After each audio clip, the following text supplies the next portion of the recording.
But let's talk about some of our favorite horror games. Okay. So I played Outlast 1 and the Whistleblower campaign, and now I'm playing Outlast 2. Did you complete them? I did, not the second one, not Okay, yet, okay, but I have okay. completed one, and the Whistleblower campaign, which scarred me for life. If you don't know, I'm not going to spoil it for you, but there are definitely some parts in there that I thought, how did this get past the rating system of a game? Like, I know you can just rate Some it messed up stuff. M for mature, but I was just like, I've never seen anything like this Adults only. ever The in only my thing I've whole seen life. that uses that is BMX Triple X. Okay. But that's for a different podcast. Yeah, right? yeah. All right, let's talk about that some other time. But what I liked about Outlast specifically is, and I guess we can go ahead and get into this now.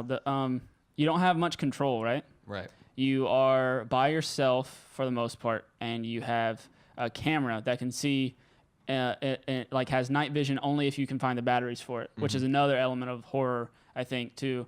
And so you're running around and you can't fight, right? There, you have no weapons, you don't have any melee attacks, nothing. You are literally just running and or hiding, and it's basically all stealth. And if you get caught, you die. It's not a game where you shoot people and stuff like maybe Dead Space, which I also liked a lot. Yep. But that one is more, you feel like you have a little bit more control because you have a weapon. And but I don't know. I think I like the ones where you don't have control a little bit more. What do you guys think? I tend to agree. I think when you have no control, it tends to give you a feeling of helplessness, and that instills naturally more fear. Like games like Resident Evil, you have a limited amount of ammo, but you still have a gun. If Yeah. you see a zombie, you're gonna shoot it in the face, and it kind of in games like Outlast, if you see an enemy, you're scared. There's 'Cause moments you have in- nothing that you can do. There's the moments in Outlast as well where there are some people that won't hurt you, and there's some Right. that are. And That's so what I was telling Justin. when you're coming up to them, you're like, do I need to be afraid? Like, what's up? Because I was playing Outlast 2, and at the very beginning, you start in this town in Arkansas or somewhere out in the Midwest. And That's not in the Midwest. Just for anyone who doesn't know American geography. okay, whatever. It's either in Arkansas or somewhere out in the Midwest. It's somewhere out in the desert. Which Arkansas has deserts. It's not really a desert though. It's not a I don't desert, but it think has deserts. I'm not Let's going to talk about comment. I'm not American going to ge- comment. Whatever. It's out there in the desert, right? And you get crashed down or whatever. There was this part where I saw this old man sitting at a fire, and he was chanting stuff. And I thought I've already been chased by a bad guy already, and I was like, I can't. So I spent like 3 minutes like ducking in the grass, barely walking, and I was like, there's no way I can get around this dude. So I'm ready to run, right? And I stand up, and nothing happens, and it was fine the whole time, like he did. I was like, oh my god. Wow. Cool. Like, no, I mean that is part of it though, because Yeah. it instilled that fear Right, in right. me because it sets up patterns and then breaks those patterns, so you never actually feel like you're comfortable. Only time you feel comfortable in that game is at the cinematic breaks, and even then, the content is so violent and abhorrent that it actually doesn't make you feel comfortable at all. No, not at all. I think the most comfortable you ever feel in that game is when you're like in a locker. Like, Yeah. In the first Outlast, you can like hide in lockers. Yeah, Yeah. Or in the second Outlast, you can like hide in closets and stuff inside the houses. That's where you feel most safe. And all you can see, like even that is terrifying because Yeah, you 'cause can you hear see people 'em. walking Yeah. around. Do you feel safe hiding in a closet, Michael? Is there something you want to tell? I've told so many people about your availability Yeah. romantically, and now you're dropping this bombshell on us, dude. Let's not change the subject. Let's Justin. not change the the subject. Forgive me, I'm sorry.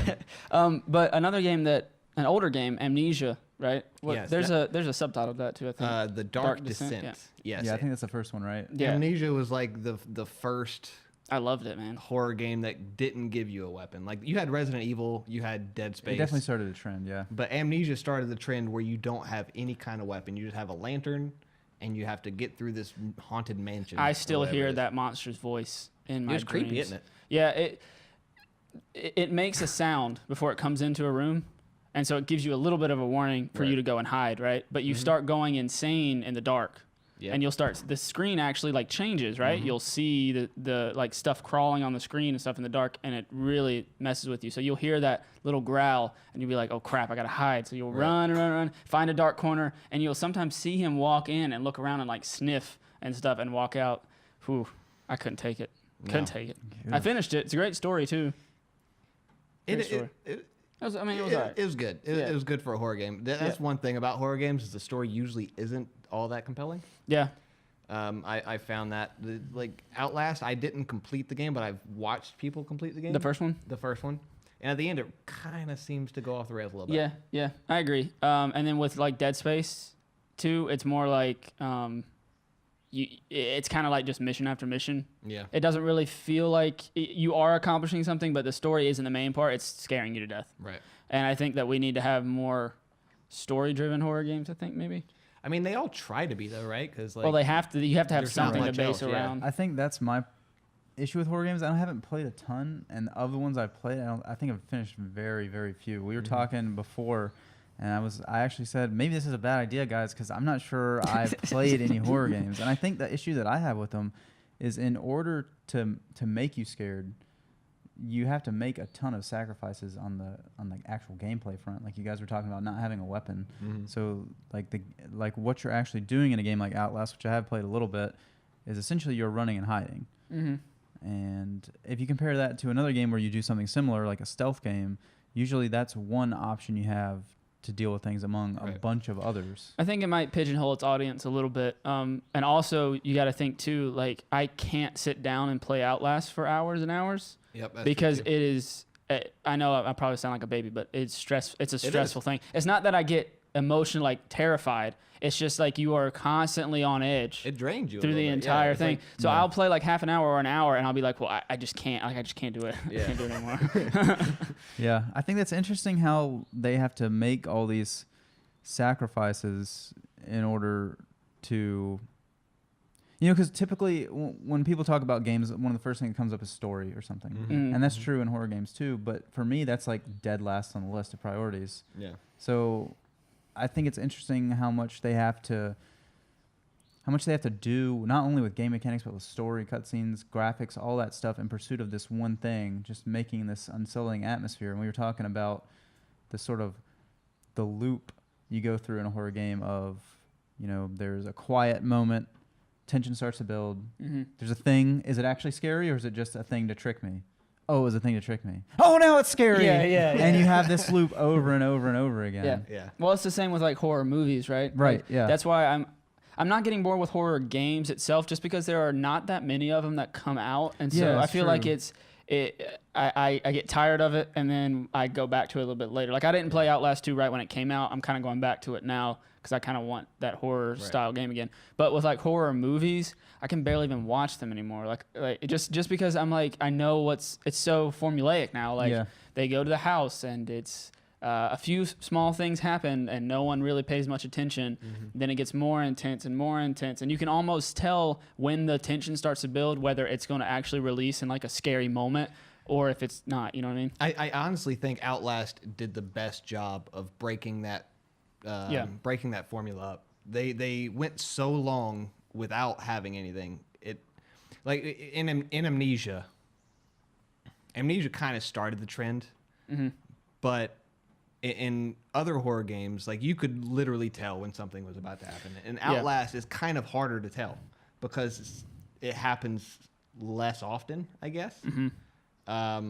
Well, with Amnesia, it was more based on the story and what checkpoint you're at. So you can kind of assume once you're progressing, like, oh, I found this key. Now something's about to Now happen. probably something's Yeah. about to happen. You know what I mean? And Yeah. that was a formula in itself, but at least it wasn't the same one over and over again. Right, you know what I right. mean? Yeah, I see what you guys are saying. I mean, like one of the things that keeps coming back to me when I think of horror games. I played Silent Hill 4. I think that's one of the ones that most people don't like very much, but it had this one particular type of enemy called a ghost. Okay. And it would basically What a novel thing. It was a ghost that would literally float through walls and chase you through multiple rooms, and it was unkillable. It was like the only kind of enemy that you couldn't kill. And the only way to deal with the thing was there's like a couple of these swords in the game, and you could like knock them down briefly and then stab them with a sword, and it would like lock them in place. Okay. So not killing them. And Just, yeah, and you would go back through areas, throughout the game, and these ghosts would always be there. You would always know if So I you go know, back oh, through this man. area, I'm gonna have to deal with this. I think that's ghost interesting. again. Yeah. And I think that's interesting to like make certain areas just be like dread. It's just like dread going back there. You know what I mean? Like that's interesting. And what is the game? The Evil Within, I think. Right? Oh, I What's forgot about that one. That was yeah, a good one. yeah. That was pretty cool. The thing that got me was that if you don't burn the enemies, they come back. Yeah. Ugh. And when you're out of matches, oh man, I kill a guy and I waste like my last 2 bullets or whatever, and I'm like, well, that was dumb because he's just gonna come right back in 5 minutes. Isn't that weird how it seems like? I think it's a good thing that there are so few horror games that come out because, you know, it, like you're saying with horror movies, if it was oversaturated, it'd be terrible. But in addition to that, it feels like the better you understand the game and how the mechanics of the game work, it like detracts from what the game is actually trying to achieve.